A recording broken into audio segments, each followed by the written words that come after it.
पुराने काल में, पुराने काल में एक उल्कामुख नाम का राजा था। और वह राजा क्या था? तो बड़ा धर्मवादी राजा था। राजा कैसा होना चाहिए? तो जो अपने प्रजा को पुत्र के समान पाले, ऐसा राजा होना चाहिए। तो वह राजा अपनी प्रजा को अपने पुत्र के समान पालता था। धर्म, अर्थ, काम, मोक्ष, 4 प्रकार के पुरुषार्थ होते हैं। तो सबसे पहले आदमी क्या करता है? धर्म करता है। धर्म से क्या मिलता है? अर्थ मिलता है। अर्थ से फिर काम और फिर मोक्ष की प्राप्ति होती है। अंत तो बतवा मोक्ष की प्राप्ति होती है। तो यहाँ पुरुषार्थ चतुर्थ जो है वह पालन करने वाला था। धर्म भी करता था और अर्थ भी दान करता था। तो ऐसा वह दानी दाता बहुत अच्छा राजा था। और उस राजा के क्या है? तो वह राजा क्या करता था? उसकी एक पत्नी थी। और वह पत्नी भी कैसी थी? तो सुशील थी, सत्यव्रती थी, सत्य बोलने वाली थी और सती थी, अपने पति का आदर करने वाली थी। ऐसी उसकी पत्नी थी। और यह दोनों क्या करते थे? नित्य क्या है? नित्य प्रति अपने यह दोनों नित्य प्रति अपने गृहस्थ आश्रम में परिपालन थे। और भगवान सत्यनारायण की पूर्णिमा को, हर पूर्णिमा को भगवान सत्यनारायण की कथा करते थे। भगवान सत्यनारायण की कथा सुनते थे। तो अब जब यहाँ भगवान सत्यनारायण की कथा कहाँ करते थे? तो भद्रशिला नदी के किनारे या जो है भगवान सत्यनारायण की कथा करते थे। साधुरोवाच किमित्थं पुरुषे राजन् भक्तियुक्तो चेतसा प्रकाशं कुरु तत्सर्वं श्रोतुमिच्छामि साम्प्रतम्। अब जब यह भगवान की कथा कर रहे थे तो अब 3 प्रकार के भक्त होते हैं। एक तो जो सबसे निर्धन है, तो उसके लिए भगवान ने क्या कहा कि पत्रम पुष्पम फलम तो यो में भक्त्या प्रेक्षति। कि पत्र जो सबसे गरीब है, वो कहीं से पत्ता भी भगवान को चढ़ा दे तो भगवान प्रसन्न हो जाते हैं। पुष्प भी चढ़ा दे तो भगवान खुश है। पत्र कुछ ना मिले तो पानी चढ़ा दे, एक बूंद पानी छीट दे भगवान पे तो भगवान उससे खुश हो जाते हैं। फिर दूसरे प्रकार के भक्त क्या चाहते हैं? जो मिडिल क्लास है, जिनको भगवान ने थोड़ा बहुत संपत्ति दे रखी है, तो उनके लिए क्या कहा भगवान ने? तो उनके लिए भगवान ने पूजा का विधान बनाया कि भाई सबसे पहले पंचोपचार पूजा, 5 प्रकार के उपचारों से पूजा करो। फिर पंचोपचार पूजा, जो पंचोपचार पूजा कर दे, फिर 16 उपचार पूजा करो। तुम्हारे पास जितना द्रव्य हो उतने द्रव्य से पूजा करो। फिर एक भगवान ने राजा महाराजा बनाए जो उच्च कोटि के, तो उनके लिए क्या कहा भगवान ने? तो उनके लिए कहा कि तुम मेरी 32 उपचार से, 62 उपचार से पूजा करो। सोने का छत्र भी चढ़ाओ, तुम ढोल बजा के मेरी आरती भी करो। तो उनके लिए अलग अलग नियम बताए। तो ये राजा क्या है? धनी है, धनवान है, तो अपने सामर्थ्य के अनुसार पूजा करेगा तो ढोल डाल सब बज रहे हैं, भगवान की आरती हो रही है। और साधु नाम का एक बनिया है जो आज इस राजा के जो है सत्यनारायण कथा के पांडाल से गुजर रहा है। अब जब ये सत्यनारायण कथा के पांडाल से गुजरा तो इसने देखा अंदर कि अंदर क्या क्या हो रहा है। तो अंदर गया तो भगवान ने राजा से पूछा कि हे राजा, तुम ये किस प्रकार का यज्ञ कर रहे हो? क्यों आज तक कैसा ये ऐसा कि कहीं देखा नहीं, तो तुम यह किस प्रकार का अनुष्ठान कर रहे हो, किस प्रकार के व्रत कर रहे हो? तो राजा जो है उस बनिए को बताता है कि मैं भगवान सत्यनारायण की पूजा कर रहा हूँ और ऐसे ऐसे भगवान सत्यनारायण की पूजा होती है। राजोवाच पूज्यं गृहे साधो विष्णुरतुलते सावर्तं सुदिने सार्धं पुत्रध्यावाप्तिकामया भूपेस्य वचनं श्रुत्वा राजो ब्रावच सादरं कथं कथय मे राजन् करिष्ये तवोदितं ममापि संशय नास्ति यति राय समुद्रं ततो निर्वृत्य वणिजास्तानन्दो गृहमादरात्। अच्छा, अब हमें किसी चीज़ की लालसा होती है ना, जब किसी चीज़ की इच्छा होती है तभी हम भगवान के पास जाते हैं। ऐसा कोई भगवान के पास नहीं जाता, जब किसी चीज़ की इच्छा हो तो तभी जाते हैं। तो इसको भी इच्छा है। और क्या इच्छा है? तो इसके घर में कोई पुत्र नहीं है। अब इसको बड़ा दुख है, मेरे घर में पुत्र नहीं है। और अब ये क्या है? भगवान की कथा सुन रहा है, भगवान सत्यनारायण की कथा सुन रहा है। तो अब जब ये भगवान सत्यनारायण की कथा सुनता है, भगवान उनके पास जाता है, राजा के पास। तो राजा से बताता है कि हे राजन, तुम यह कथा करते। तो राजा बताते हैं कि ये सौभाग्य संतति कर्म, सौभाग्य को देने वाली है, संतति को देने वाली है, ऐसी ये भगवान की कथा है। तो ये सुनता है तो ये भी क्या कहता है कि अब मैं भगवान सत्यनारायण की कथा करूँगा यदि मेरे घर में पुत्र हो जाता है। अभी तक संकल्प कर लिया। हम पूजा में सबसे पहले क्या करते हैं? संकल्प करते हैं कि हम ये काम करेंगे भगवान के निमित्त। या फिर किसी घर में कोई बहुत पितृबाधा हो या कुछ हो तो कुछ ना, हमारे यहाँ बोलते हैं तो वो गाड़ देते हैं कि हम भाई ऐसा कार्य फलाने दिन करेंगे, तो आप जो है तब तक हमें परेशान न करें। इसने आज जो है संकल्प किया है भगवान के लिए कि भगवान की प्रतिज्ञा की है कि हे भगवान, मेरे घर में अगर पुत्र या पुत्री किसी की प्राप्ति होती है तो मैं आपका यज्ञ करूँगा, आपका अनुष्ठान करूँगा। एकस्मिन् निवते तस्या भार्या लीलावती सती। अच्छा, अब उसकी भार्या मतलब पत्नी का नाम है लीलावती। वो जो साधु नाम का बढ़िया है उसकी पत्नी का नाम है लीलावती।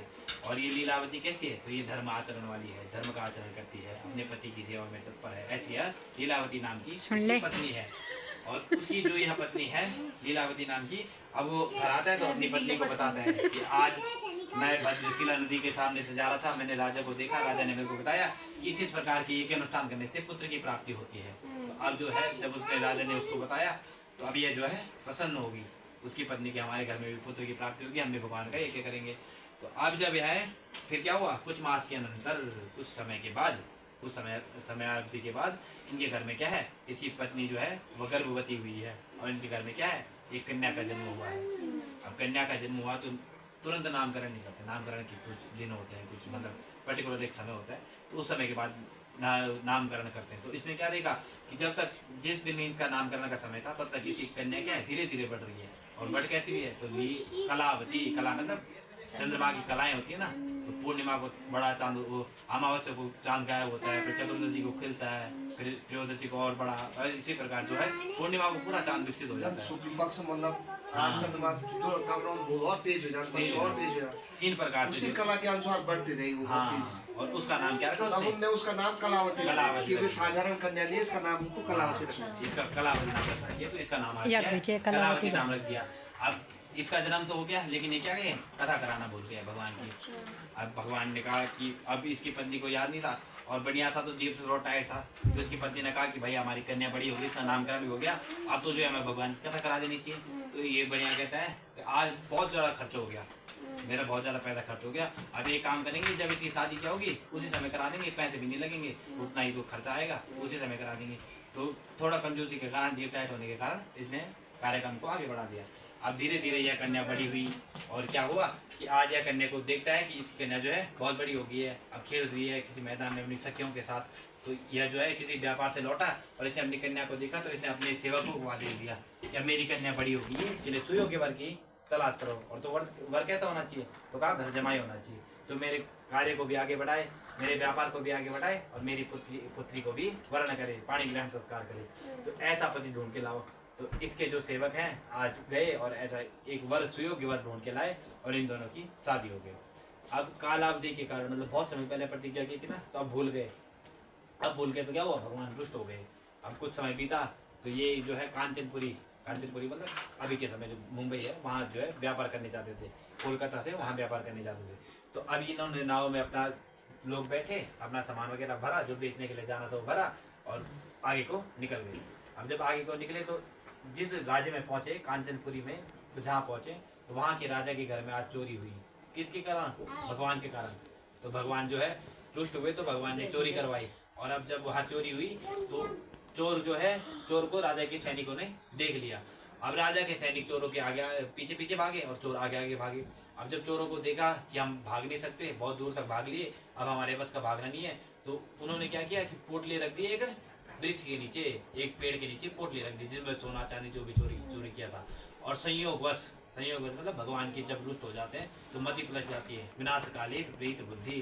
जब किसी का विनाश का समय हो जाता है उसकी अच्छी खासी बुद्धि पलट जाती है। तो अब इनकी जो है भगवान ने बुद्धि पलटा दी, तो ये भी उसी पेड़ के नीचे आराम कर रहे हैं। कौन, साधु नाम का बढ़िया, उसका दामाद, उसके सेवक। और उसकी सेवक क्या है, अब थोड़ा आगे को चले गए और वो दोनों वहाँ रह गए। अब जब राजा के सैनिक आए तो उन्होंने देखा क्या, इनके पास हमारी पोटली है, अब जरूर यही चोर है। अब इस प्रकार की आशंका होती है, जब किसी चोर पे शक होता है तो सबसे पहले पूछताछ करते हैं। तो अब इसको जो है चोर को पकड़ के जो है राजा की सभा में उपस्थित कर दिया गया कि भाई राजा, इसने जो है तुम्हारे महल से चोरी करने की कोशिश की है और हमने इनको पकड़ के लाए। अच्छा, किसी आम आदमी के घर में चोरी करते तो सजा कम मिले, उसने तो सीधा राजा के घर में डाका डाला है और सजा तो ज़्यादा मिलेगी। तो अब क्या हुआ कि जब राजा के पास लाए तो राजा ने देखा तो क्या हुआ, जब कोर्ट में जाते हैं तो जज सुनवाई, पहले वकील अपना अपना पक्ष रखते हैं कि भाई हमारे क्लाइंट ने ऐसा किया, हमारे क्लाइंट ने ऐसा नहीं किया। तो अभी इनके पास जो है वकील करने को भी मना कर दिया राजा ने। राजा इनको देख के बड़ा गुस्सा हो गए और इनको कुछ, इनकी किसी ने नहीं सुनी, मतलब सुनवाई नहीं हुई इनकी। और इनको क्या कहा कि जाके इनको काल कोठरी में बंद कर दो, जेल में बंद कर दो। कैसी जेल में बंद करना, जहाँ प्रकाश भी ना आए। तो अब जब इनको जेल में बंद कर दिया गया तो इधर तो ये जेल में बंद हो गए, अब उधर इसकी पत्नी और इसकी पुत्री है। पत्नी का नाम क्या है, हाँ, और पुत्री का नाम क्या है, कलावती। अब ये जो लीलावती और कलावती नाम की जो दोनों सास और बहू है, तो ये घर में है, माँ बेटी में है। तो हाँ, और हाँ माँ बेटी, अभी जो माँ बेटी है तो ये घर में है। और घर में तो बड़ा क्या है कि अभी बनिए का घर है, तो बहुत सारा पैसा पूसा भी है, काम चल रहा है। जब तक नहीं आए तो कुछ समय बीता, 1 महीने बीता, 2 महीने बीता। अब इधर भी क्या हुआ, भगवान की कुदृष्टि पड़ी और इन दोनों को क्या है, इनके घर में रात को चोर आ गए। अब इन दोनों को बांध के क्या किया, इन दोनों को बांधा और उनके घर में जो भी खाने पीने का सामान सब चोरी करके ले गए। अब जब चोरी करके ले गए तो इनके घर में कुछ नहीं बचा। अभी इनके घर में कुछ नहीं बचा तो ये खाने को भी मोहताज हो गए, मतलब मांगने को भी मजबूर हो गए। तो अभी भीख मांगते, मतलब कुछ दिन परिवार वालों के साथ रहे, 1 महीना 2 महीना अपने बंधु बांधवों के साथ रहे। अब बंधु बांधवों ने भी देखा कि पहले तो सोचा कि ये बढ़िया लोग हैं, अच्छा खासे इनके पास पैसा है, जब इनका पति आ जाएगा हमें पैसे मिल जाएंगे, हमारा भी कुछ भला हो जाएगा। और जब 1 महीना हुआ 2 महीना हुआ, जब इन्होंने देखा कि इनके पति और पुत्र नहीं आ रहे हैं, दामाद नहीं आ रहे हैं, तो इनको क्या किया, अपने घर से भगा दिया। अब गांव वाले भी कितने दिन रखेंगे, 1 दिन 2 दिन 3 दिन, तो अब सब ने इनको अपने अपने घर से निकाल दिया। तो अब ये क्या है, भीख मांगने को मजबूर हो गए। तो अब ये जो है भीख मांगते हैं इधर उधर। तो आज क्या है, बहुत दिनों बाद कुछ समय अवधि बीती, कुछ टाइम बीता, और बहुत दिनों के बाद जो है इसकी पुत्री जो है वो भीख मांगने गई है इधर उधर। और इसकी जो माता है, लीलावती नाम की माता है, ये जो है घर पे। अब जब भीख मांगने गई तो बहुत देर होगी, और बहुत देर होगी तो वहाँ क्या हुआ, वहाँ पर एक मंदिर था, और मंदिर में भगवान सत्यनारायण की कथा हो रही। अब जब भगवान की सत्यनारायण की कथा हो रही थी तो इसको लगी थी भूख। अब ऐसे तो भगवान का कोई नाम ले चाहे न ले, बात बराबर है। ये कहते हैं, तुलसीदास जी कहते हैं कि भगवान का नाम कोई, तुलसी मेरे राम को तीज भजो या खींच, भौम पड़ा जामे जिमे उल्टा सीधा बीच। अब तुम भगवान का नाम चाहे प्रेम से लो चाहे धुतकार के लो, कि मैं भगवान को नहीं मानता, ये सो किसी को मजबूरी में बिठा दिया कथा सुनने के लिए, मन नहीं है लेकिन सुन रहा है कि कोई बोल रहा है आगे बकवा कर रहा है तो सुन लेते हैं कथा। इस प्रकार से किसी को अगर कथा सुनने के लिए बिठा दिया और उसका मन नहीं है कथा सुनने में, उसका ध्यान कहीं और है, लेकिन भगवान का नाम उसके कानों में पड़ रहा है, तो तुलसी वही रीझ भजे या खींच, भाव में पड़ा। जैसे भूमि पर अगर हम बीज डालते ना तो ये नहीं देखते कि ऊपर को जम रहा है कि ऊपर को पड़ रहा है कि नीचे को पड़ रहा है, जिस प्रकार पड़ रहा है उस प्रकार डाल देते हैं और वो बीज क्या है, खिल जाता है। तो इसी प्रकार भगवान का नाम किसी के कानों में पड़ता है तो वो जो है, चाहे वो खिन्न मन से भी सुने, चाहे वो श्रद्धा हो या अश्रद्धावान हो, किसी प्रकार का भी हो, तो उसके मन में क्या है, अंतःकरण में अच्छी भावनाएं, सत्संगति की जागृति होती है। तो ये अब जो है भगवान के मंदिर में गई और इस प्रकार से गई कि आज कुछ पाने को मिल जाएगा, कुछ खाने को मिल जाएगा, कथा हो रही है भगवान की तो प्रसाद मिल जाएगा कुछ। तो थोड़ी देर बैठी रही। अब जब बैठी रही प्रसाद खाने की इच्छा, तो प्रसाद तो घाट में मिलता है, अंत में मिलता है। तो तब तक बैठी रही मंदिर के किनारे पे, भगवान सत्यनारायण की कथा सुनी। और जब भगवान सत्यनारायण की कथा सुनी तो जाना भगवान को। अब जब हम किसी के बारे में सुनेंगे तभी तो जानेंगे कि भाई फलानी जगह वो रहता है, वो बहुत अच्छा वैद्य है। और जब हम उस वैद्य के बारे में जानेंगे तभी तो, जब कष्ट होगा तो तब उस वैद्य के पास जाएंगे। तो इसने जब भगवान सत्यनारायण को जाना तो इसको बड़ी प्रसन्नता हुई कि ये भगवान सौभाग्य को देने वाले हैं और जो है दुर्गति का नाश करने वाले हैं, सदगति को देने वाले। इस प्रकार से सुना तो अब जो है प्रसाद लेके घर आई, अपनी माँ के लिए भी प्रसाद लाई और खुद के लिए भी। अब बैठी जब घर में तो अपनी माँ को बताया कि आज मैं उधर गई थी मंदिर में। उसकी मम्मी ने पूछा होगा कि इतनी लेट कहाँ होगी, इतनी देर क्यों होगी। तो उसने अपनी मम्मी को बताया कि हे माता श्री, आज ऐसा ऐसा हुआ, मैंने भगवान सत्यनारायण की कथा सुनी और भगवान सत्यनारायण की कथा को जो कोई करता है ऐसे ऐसे पंडित जी ने बताया। अब जब उसकी मम्मी के कानों में, उसकी माता के कानों में ये शब्द पड़े तो उसकी माता को क्या है, अपनी पुरानी याद आ गई कि मैंने, हाँ तेरे जन्म के समय पे हमने ये संकल्प किया था, वो तो करना भूल ही गए।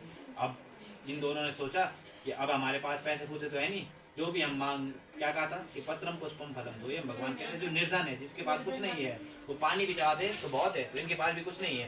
तो इन्होंने कहा कि जो भी हमें मिलता है, जो भी हमारे पास है, उसी से हम जो है भगवान की पूजा कर लेंगे। तो अगले दिन ये कुछ मांग मूंग के लाए जो जो इन्हें मिला और इन्होंने क्या है, भगवान की पूजा की। अब जब भगवान की पूजा की तो सत्यनारायण भगवान की जैसी पूजा शुरू हुई, जैसे इन्होंने संकल्प किया कि हम कल पूजा करने वाले हैं, आज सामान लाए और इन्होंने सोचा कि हम कल पूजा करेंगे। तो जैसे इन्होंने रात को सोचा, जैसे शाम को इन्होंने संकल्प किया, जैसे इन्होंने रात को संकल्प किया तो क्या हुआ, रात को उस राजा के सपने में, राजा का नाम क्या है, उस उल्कामुख राजा के सपने में क्या है, भगवान सत्यनारायण स्वयं प्रकट हो गया। और भगवान सत्यनारायण कहते हैं कि तुम्हारी फलानी नंबर कोठरी में, फलानी नंबर जेल में ये 2 दामाद और ससुर बंद है, इन दोनों को बाहर निकाल दे, वरना मैं तेरे राज्य के सही तेरे पुत्रों का भी नाश कर दूंगा। क्यों? क्योंकि भगवान जो है अपने भक्तों के लिए मरने को भी तत्पर है और मारने को भी तत्पर है। कभी भगवानों में लड़ाई हो जाती है, क्यों? भक्तों के लिए। हाँ, तो भगवान अपने भक्तों को जो है प्रेम करने वाले हैं। तो भगवान उस राजा के सपने में आए कि मैं तेरा राज्य को नष्ट कर दूंगा, कभी नहीं छोड़ूंगा। अब जब राजा के सपने में आए तो राजा जो है बड़ा भयभीत हो गया। अब रात भर नींद ना आए, तो सुबह जल्दी जल्दी अपनी सभा की ओर दौड़ा और सभा की ओर दौड़ा तो सभा में बैठा और अपने मंत्री को कहा कि बाकी के फैसले तो बाद में होंगे, पहले तुम क्या करो, उनको लेके आओ। अब उनके लेके आए, सभा में लेके आए तो उनकी हजामत बनाई, दाढ़ी धूड़ी बनाई उनकी, और उसके बाद उनको उनका जो धन था वो भी नहीं दिया और साथ में भगवान राजा ने कुछ उपहार भी दिए। अब तुम जो है सुखी होकर अपने घर को जाओ, खुश होकर अपने घर को जाओ। अब इधर से ये घर को निकलने लगे।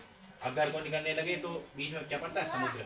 तो समुद्र के किनारे जैसे इन्होंने अपना वो धन धान्य को नाव में भरा, तो अब ये जो है नाव में बैठे, तो तभी भगवान के मन में प्रेरणा हुई, भगवान को जो है एक विचार आया, कुछ लीला सूझी। अब भगवान को लीला सूझी तो भगवान ने क्या किया, तो भगवान एक वृद्ध ब्राह्मण का रूप लेके आए और एक साधु का, दंडी सन्यासी का, एक सन्यासी का रूप, बाबा का रूप लेके आए और इनको पूछा कि तुम्हारे नाव में क्या है। अब कोई मतलब कोई मांगने वाला आ जाए और पूछे कि आज क्या बना है, तो हमारे मन में संकोच होगा, मतलब किसी के मन में होगा, सबके मन में नहीं, किसी के मन में संकोच होगा, तो कहते हैं कि कुछ नहीं बना है, चले जाओ दूसरे घर मांगो, है ना।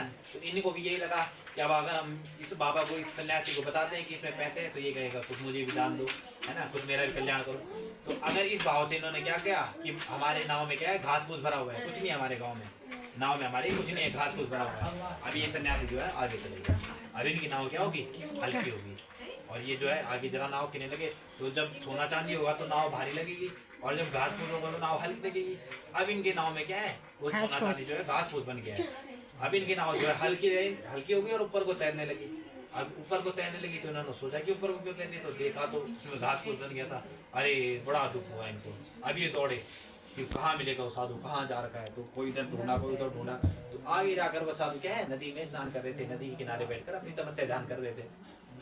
अब उनके चरणों में लौट गए, हे महाराज माफ कर दो, गलती हो गई, हमने जाना नहीं है, हमने भूलवश मतलब प्रमादवश भूलवश हमने ये काम किया, हमें माफ कर दो, हमारा धन हमें वापस दे दो। रोने लग गए, उनके चरणों में गिर गए। अब जब साधु थे उन्होंने कहा जाओ तुम्हारा धन वापिस है। क्यों? क्योंकि भगवान करुणानिधि है, बार बार करुणा करते हैं अपने भक्तों पर, हर बार करुणा करते हैं भगवान। तो ऐसे जब करुणानिधि ने कहा कि जाओ तुम्हारा धन वापिस वही है, तो ये गए और अब इनकी नाव दब के चलने लगी। अब इनके नाव में जो है सोना चांदी वापिस आ गया। अब ये गए अपने धाम को, अपने घर को गए। इधर ये दोनों माँ बेटी जो है क्या कर रहे हैं, भगवान सत्यनारायण की कथा कर रहे हैं, भगवान सत्यनारायण कथा के आयोजन कर रहे हैं, पंडित जी से कथा सुन रहे हैं। अब दिन का समय बीता, शाम को कथा हुई, तो अब ये कथा सुन रहे हैं और क्या किया कि व्रत, भगवान का व्रत किया, भगवान की कथा सुन रहे हैं। अब इधर भगवान प्रसन्न हो गए। अब प्रसन्न हो गए तो क्या किया कि वो जो बनिया था उसके बहुत से सेवक थे, बहुत सारे सेवक थे, तो उसने हमने किसी सेवक को आदेश दिया कि जाओ हमारे घर जाओ और हमारे घर में क्या है, जो मेरी पत्नी है और मेरी बेटी है, तो उसे सूचित करो कि हम आ गए। अब जो है दूध पहले दौड़ा आगे और अब उनके घर में गया। अब घर में कहा कि तुम्हारे पति आ गए, तुम्हारे पति आ गए, तुम्हारे पिताजी आ गए। इनको बताया उस माँ बेटी को। अब इन माँ बेटियों को बताया तो बड़े प्रसन्न हुए कि बड़ी मुश्किल से हमने भगवान की कथा की है, आज भगवान का हमारे ऊपर आशीर्वाद है कि हमारे पति और हमारे दामाद जो है लौट आ गए। ऐसा कौन कहती है? लीलावती कहती है। और अब जब कहती है तो क्या कहती है कि भगवान की कथा चलती होती है और कथा सुनती है और उसके बाद आरती का समय होता है, तो कहती है कि जब तक आरती होती है तब तक मैं क्या है उन्हें ले आऊँगी, है ना। और अपनी बेटी को कहते हैं तो भगवान की कथा पूरी कर, आरती उरती कर, और मैं तब तक उन्हें लेने जाती हूँ, उन्हें मिलने जाती हूँ।